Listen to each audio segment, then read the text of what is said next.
Pagi ini kita akan membahas Tuhan. Sebelum kita lanjutkan, kita berdoa. Bapa, di dalam nama Tuhan Yesus kami bersyukur buat pagi ini. Terima kasih buat kesegaran, kesehatan, kekuatan yang Tuhan berikan. Mari ajari kami Tuhan berjalan bersamamu, menangkap isi hatimu, melakukan yang kau mau. Dalam nama Tuhan Yesus, haleluya, amin.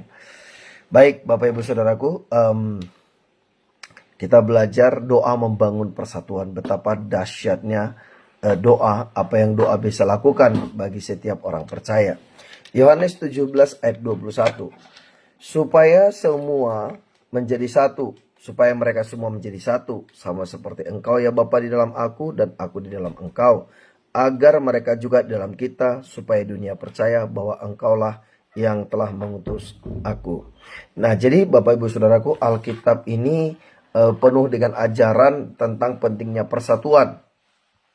Doa Tuhan Yesus untuk murid dan semua orang percaya juga supaya bersatu. Nah, jadi di sini ya ada 4 kita lihat ini. Satu, Yohanes 17 ayat 20 sampai 21 yang tadi kita baca ayat 21. Ini adalah pondasi utama, yaitu tujuannya persatuan itu adalah misi, ya, agar dunia percaya bahwa Tuhan Yesus dan Bapa adalah satu. Nah, kemudian yang kedua, Efesus 4 ayat 1 sampai 6, ini panggilan untuk hidup dalam persatuan, di mana kita butuh saling mengampuni, mengasihi, menerima, dan seterusnya. Terus kemudian Mazmur 133 ayat 1, itu indahnya persatuan. Alangkah indahnya bila saudara seiman berkumpul bersatu. 1 Korintus 1 ayat 10, yaitu larangan terhadap percederaan. Nah, kalaupun kita ada permasalahan, jangan sampai saling menggigit, gitu ya. Nah, jadi ya sebisa mungkin dibangun persatuan, jangan biarkan percederaan atau perpecahan.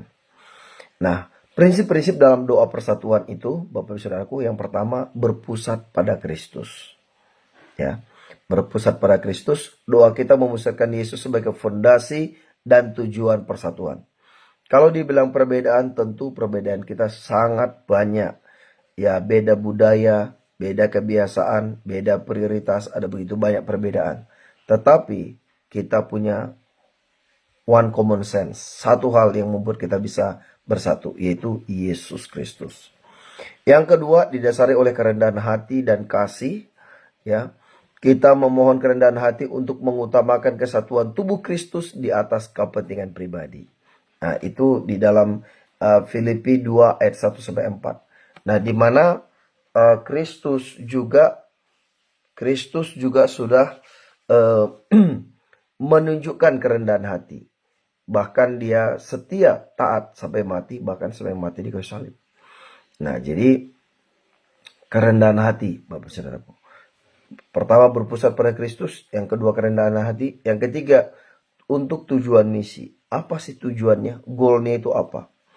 Nah, kita berdoa agar persatuan kita menjadi kesaksian yang nyata bagi dunia yang terpecah-pecah, ya, sehingga banyak orang datang kepada Kristus.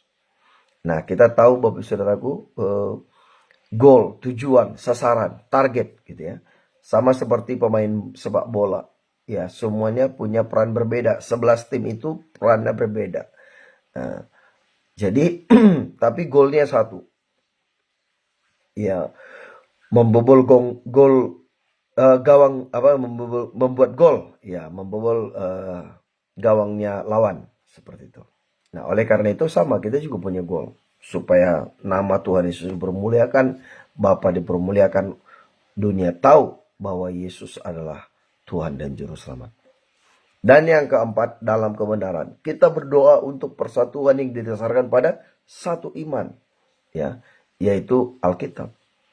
Nah, jadi kemudian yang kelima, mengampuni dan dilepaskan dari dendam. Doa persatuan harus mencakup permohonan kekuatan untuk mengampuni sebagaimana Kristus telah mengampuni kita. Kolose 1 ayat Kolose 3 ayat 13, Bapak Saudaraku. Di mana kasih itu mengikat, ya. Lepaskan pengampunan, ya, lepaskan dendam. Karena sebenarnya ketika kita melepaskan pengampunan dan dendam, kita sebenarnya sedang melepaskan diri kita sendiri. Orang yang menyimpan dendam, marah, sakit hati, ya, itu sebenarnya mereka sedang memenjarakan diri sendiri. Ya, dari banyak orang yang kita layani, mereka yang tidak ketahuan sakitnya apa, atau yang sakit cancer atau macam-macam, itu biasanya banyak, bukan biasanya lah, banyak karena menyimpan dendam, menyimpan kemarahan, sakit hati, kepahitan.